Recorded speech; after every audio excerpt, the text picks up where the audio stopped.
Eu sou Denise Almeida e esse é o Sinestésica, um recorte semanal da realidade pelo prisma da sensibilidade. Crônicas sobre arte, educação e cultura. Você vai experimentar agora o episódio 20, a desconstrução do monomito e por que nós não somos o herói de mil faces. Para conhecer os episódios anteriores e receber atualizações sobre os próximos, siga o Sinestésica no Spotify e se inscreva no canal do YouTube. Coloque os fones de ouvido e aproveite a viagem sensorial.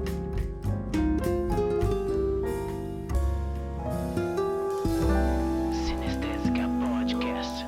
Um recorte semanal da realidade pelo prisma da sensibilidade. O monomito, conhecido também como jornada do herói, é um conceito de jornada cíclica difundido pelo antropólogo Joseph Campbell no seu livro de 1949, O Herói de Mil Faces. Campbell descreve as narrativas de protagonistas míticos e afirma que mitos clássicos de muitas culturas seguem esse mesmo padrão básico. O autor afirma que todos os mitos seguem essa estrutura em algum grau. Para citar vários exemplos mais clássicos além das produções dos filmes, as histórias de Prometeus, Osíris, Buda e Jesus Cristo seguem esse paradigma quase exatamente. Com a difusão e a relevância da tese de Campbell, sua obra passou a ser usada na arte para auxiliar na produção de roteiros. A construção da jornada do herói é uma ferramenta poderosa para cativar o público que logo se identifica com os estágios da aventura narrado pelo autor. A estrutura proposta no monomito consiste em 3 etapas principais. A partida, que é o momento em que o herói se depara com a jornada à sua frente. A iniciação, que contém várias aventuras do herói ao longo de seu caminho. E o retorno, que é o momento em que o herói volta à casa com o conhecimento e os poderes que adquiriu ao longo da jornada. Essas etapas podem ser notadas frequentemente nos 3 atos do teatro e do cinema. O padrão do monomito foi adotado, por exemplo, por George Lucas para a criação da saga Star Wars, tanto na trilogia original quanto nos filmes mais recentes. Além disso, mais recentemente, o roteirista Christopher Vogler também usou as teorias de Campbell para criar o livro A Jornada do Escritor, estrutura mítica para roteiristas. Esse trabalho influenciou ao menos 10 filmes produzidos pela Disney entre 89 e 98, além da trilogia Matrix. A prevalência da estrutura do monomito em tantos roteiros famosos se explica por meio de uma mescla entre conceitos tanto da psicologia quanto de ritos religiosos. Esses fatores favorecem o entendimento e a absorção das narrativas por enaltecer características humanas presentes em quase todas as culturas. Quase. Até aí tudo bem. Parei só um pouquinho para te lembrar de se inscrever no canal. Curta, comente e compartilhe. E se você ficou até aqui, agora vamos discutir o problema do monomito. Mas antes, considere ser um apoiador desse conteúdo doando qualquer valor para a nossa campanha de financiamento coletivo. Os links estão na descrição. E lembre-se, eu disse que o monomito se aplica a características de quase todas as culturas. Para dialogar sobre as exceções aplicáveis ao tema, convido o professor de filosofia e cineasta caçapavense, Érico Luz. Fala, Érico!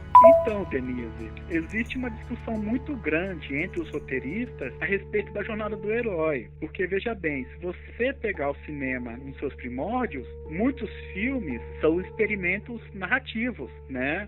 Não existia essa jornada do herói. O que fez existir essa jornada do herói foi o experimento hollywoodiano. Hollywood viu que no teatro e na literatura a jornada do herói deu certo e fez isso nos filmes. E a resposta a esse experimento de Hollywood foi muito positiva, atraiu público e dinheiro. Então, por isso que a gente vê que hoje o cinema de Hollywood é justamente isso, né? São filmes que parecem que a sua narrativa é muito parecida uma com a outra. Mas por que isso? Porque é uma fórmula que visa o mercado, apenas isso, visa o capital. Então, se você realmente quer fazer algum filme visando o mercado, você tem que seguir essa linha da jornada do herói, essas regras da jornada do herói dentro da narrativa do filme. Então concordamos que o problema é que a indústria cultural cooptou o monomito como uma forma banal de produzir roteiros pasteurizados com produções sempre muito semelhantes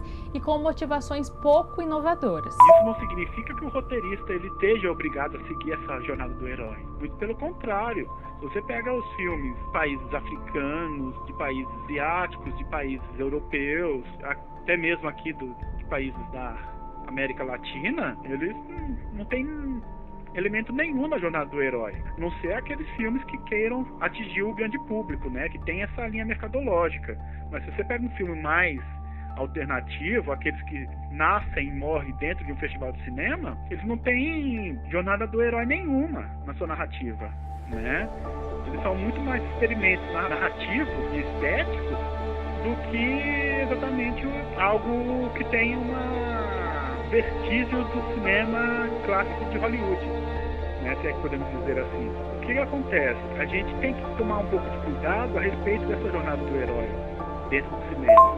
Além disso, é sempre bom lembrar que a arte, através de suas linguagens, seja no cinema, nas séries ou mesmo nos livros, também é responsável por construir parte do nosso imaginário e de fixar nas nossas projeções, sonhos e comportamentos padrões aprendidos e naturalizados nessas obras. Logo, o audiovisual, no geral, também pode ser uma estratégia de dominação cultural e de apagamento de narrativas Hollywood locais. Tenta vender uma fórmula narrativa para os países fazer o seu cinema, ou seja, é uma forma de colonizar o seu cinema.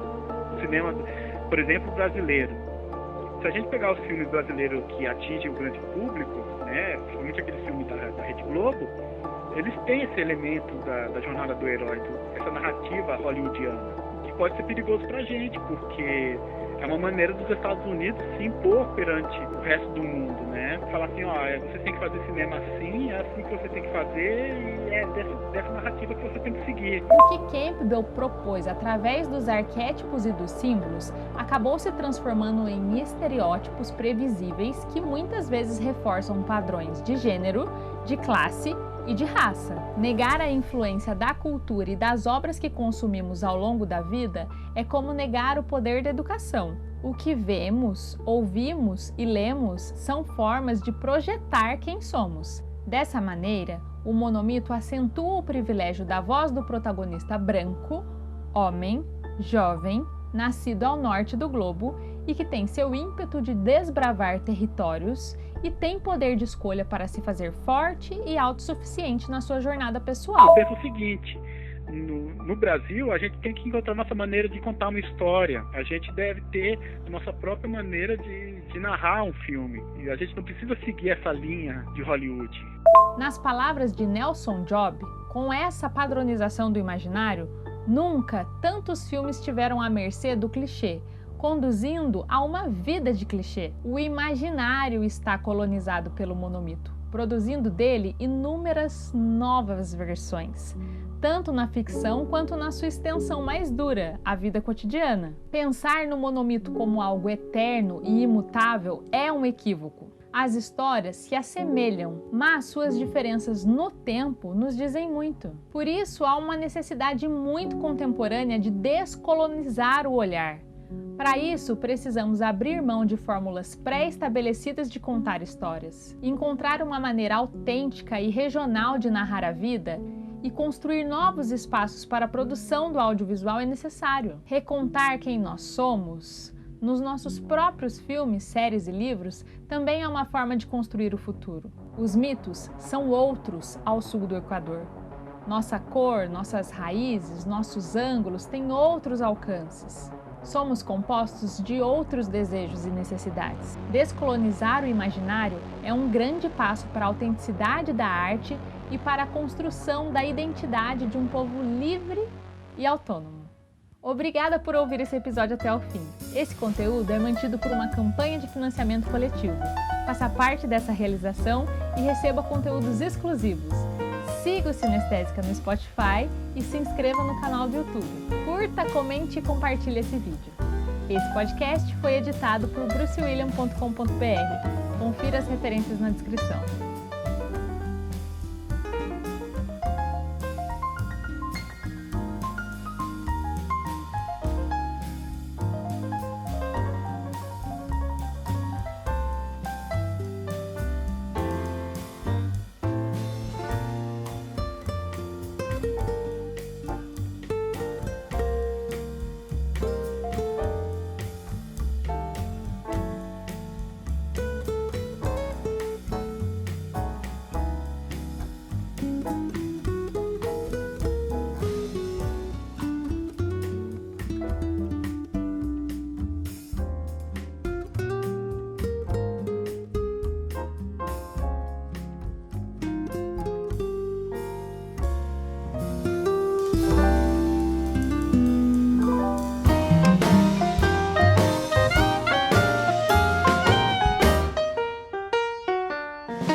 Este podcast foi editado por brucewilliam.com.br.